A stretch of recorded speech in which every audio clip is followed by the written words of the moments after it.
Коми-земля богата талантами, а почва – минеральными элементами. Об этом говорят организаторы первых в России соревнований по описанию почв и ландшафтов. 45 молодых ученых в эти дни работают в Сыктывкаре, изучают серьезные вопросы обогащения сельхозугодий, восстановления почв после вырубки леса или техногенных загрязнений. Ксения Мишарина пообщалась с исследователями земли. 9 команд, 45 участников из Москвы, Санкт-Петербурга, Екатеринбурга и Йошкар-Олы.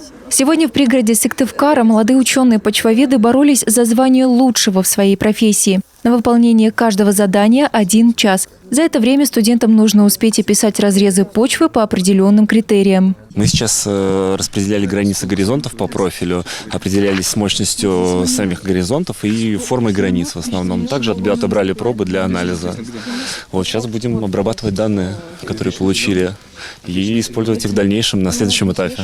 Соревнования по описанию почв и ландшафтов в нашей стране проходят впервые. Изначально планировали собраться в 2020-м, но из-за пандемии мероприятие пришлось отменить. Есть в этом и плюсы. За 2 года была возможность подготовиться лучше. Мы на вот этом мероприятии очень многому научились.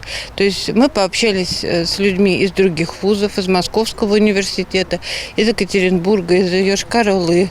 Подружились, завязали профессиональные контакты. Ребята научились, обменялись опытом по описанию почвенных разрезов, что для нас, как почвоведов и геоэкологов, важно.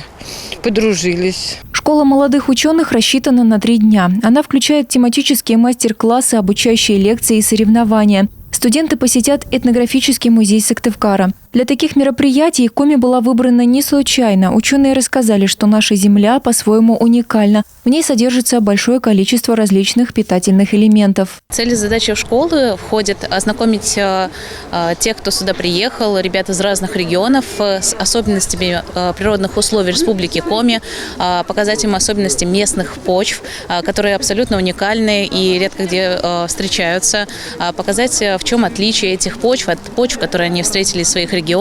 Итоги соревнований подведут 10 августа. В этот же день стартует 8-й съезд ученых-почвоведов, который соберет 300 специалистов со всей страны.